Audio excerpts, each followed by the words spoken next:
I don't think anybody can ever imagine having to live through this.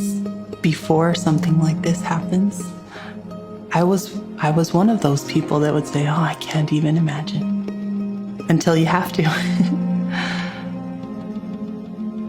It was just a regular Tuesday morning.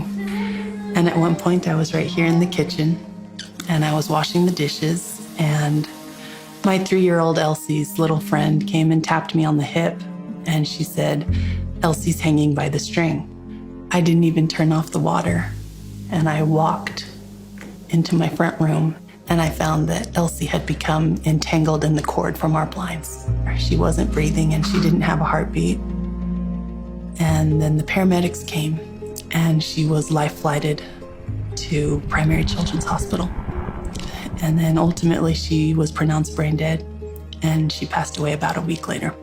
If that's the only part that you know of our story, it just sounds like a terrible tragedy, but we also got to see so many miracles along the way. Starting at the beginning, that morning, I received a group text from a friend that needed a last-minute sitter. And if not for that little girl being here, I'm not sure how long it would have taken me to find Elsie.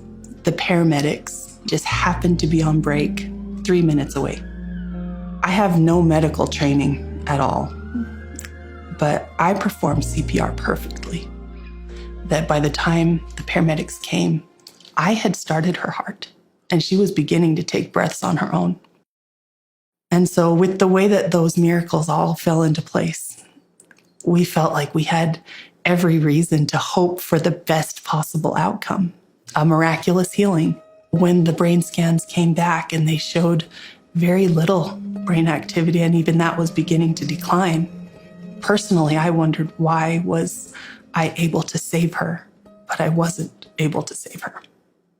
We went to the temple to pray and to seek guidance. I received a pretty clear prompting that she would not live. And I was just devastated. I felt so guilty. I felt like it was my fault.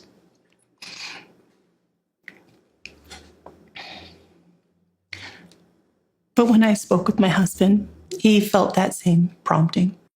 But he also felt a pretty strong prompting about organ donation. And that was that missing piece for me. That miraculous healing. It wasn't meant for Elsie, but it would come from Elsie for others. That it would be an answer to somebody else's fervent prayers. Faith doesn't protect you from grief or mourning or sadness. I felt like I should have done more. I should have saved her. I should have watched her closer. Why didn't I hear the prompting to check on her sooner? And I don't believe that there was one. That's the part that I have had to work through and learn how to apply His grace. That there are things that happen that it feels like we can't fix, something that was done that can't be undone, that the things that aren't right in this world, they will be right in the world to come. That accidents are a part of mortality.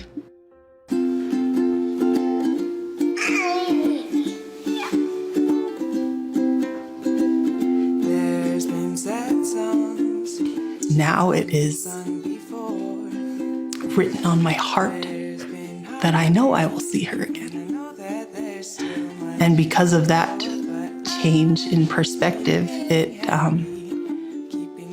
changes everything about the way that I live and the choices I make. I still make mistakes daily, but I try a little harder. I have a little more motivation to choose well. Still broken hearted.